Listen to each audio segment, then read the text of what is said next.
I've only been to Jamaica once, but never will I ever go there again. It was meant to be a simple business trip, a little exchange between my business partners and I, in Kingston.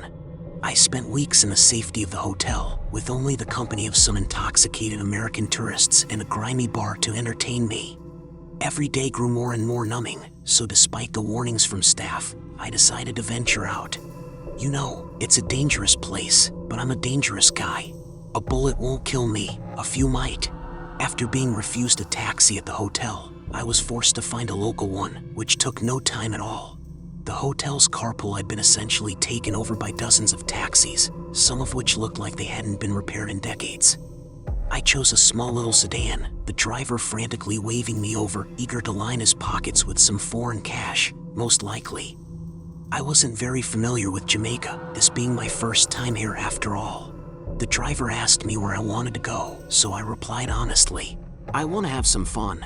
The guy's face broke into a grin, some teeth missing but a warming smile. Get in the car, man. I show you good time round the island. He drove for some time around the packed roads, and I learned a little about the man I was entrusting my safety with. "What's your name?" Grim Reaper. The response threw me off a little. That should have been the first red flag to book it out of there, but I was already a while away from the hotel. No use looking back now. He had a thick Jamaican accent, the patois undeniable. I could barely understand him, and it wasn't helped by the music blasting from his speaker, vibrating the car. You know any good places for partying around here? I leaned forward, making sure he could hear me. Ah, yes, man. You like girls? Now, I was wary on how to answer. I'm a well-traveled guy. I've been to 72 countries, and when taxi drivers ask you this question, and you answer with a yes, half the time they'll pull up to some dodgy strip club to get a commission. But I wasn't in the mood to look for girls. Yeah, I like girls, but I don't want to go to a strip club, all right? In response, the guy started babbling off incoherently, while his driving became erratic and dangerous.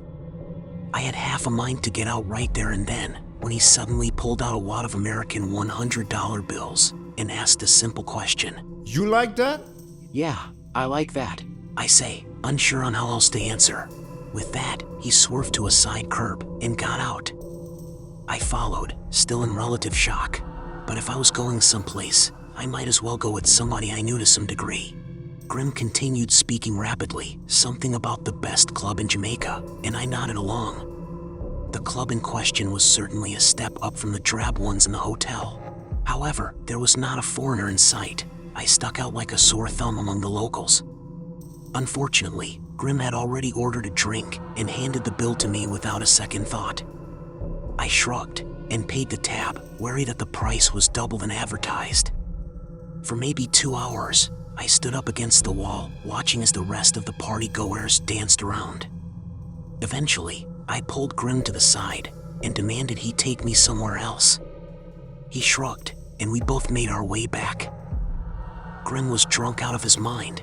His driving before was disturbing, now it was outright terrifying. However, what scared me more was that we were no longer in the city. Having had a few drinks myself, it took a while for it to clock, as buildings turned to trees, the tarmac road to a dirt track. I asked Grim if there was a club up ahead, and with a slur, he said, I didn't say I'm taking you to a club, boy. I said a party. For a second, that raised my hopes, but I prepared myself regardless. To my surprise, there was indeed a party, though to what extent I'd call it is debatable. Some 20 or so guys at a clearing in a forest, no girls, just vibing to some old-style reggae, bottles in hand. Automatically, I wanted to leave again, but Grim was already well out of the car, so I followed. He had left my sight for only a few seconds, yet he was suddenly gone. No trace, a ghost in the night. The Jamaicans just stared at me. Now, they weren't very subtle. Immediately, they began throwing slurs at me. One guy outright asked if they should mug me, another proposed attacking me and dumping me out back. In response, I did the only thing I felt I could do, put on a poker face, appearing unfazed and comfortable. As a professional fighter, this is something I had learned to do. I had my back flat against a shed. If I was going to die, I at least had to see it coming. Their leader, a guy in a tank top, jacked to the gills, returned the gaze.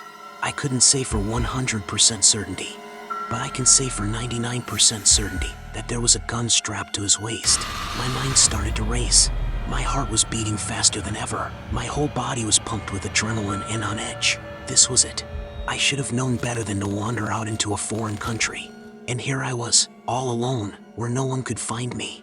If only I had listened to the hotel receptionist.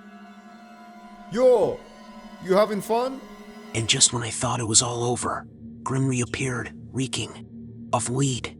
It's all right, bro, but I need to get back. My people are waiting. I said, trying to play it off. Grim smiled that toothy grin again. $1,000, or I leave you here with my boys. My suspicions were confirmed. This was all a big setup from the beginning.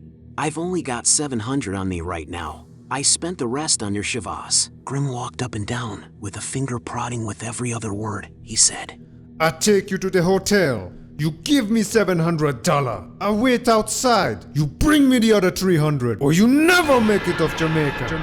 I look him in the eyes and say, Grim, you son of a deal. The drive home was surprisingly chill. There was zero animosity. It was as if we were friends again. I respected Grim to some degree. A man has to do what he has to do, and this certainly paid well. I walked into his trap, and well, I'm still alive. The party not over for me. He yelled suddenly and turned on the radio, blaring music again. When we arrived at the entrance, I paid Grim the 700. Now I had two options. I could either go back to the hotel and call the police on Grim like a coward, or I could get the other $300. So I asked him, do you want the other $300? I can go and get it. As he counted the money, he turned to me and grinned once more. Don't worry about the 300, boy. Enjoy your time here in Jamaica. Thank you. The irony was not lost on me, and I left for my room. The receptionist welcomed me, and when I told him the story, his eyes were wide and his lips started quivering. You are the luckiest man in Jamaica. They kill tourists. If they get caught robbing a tourist, they do the same time as murder. I am never going back to Jamaica ever again.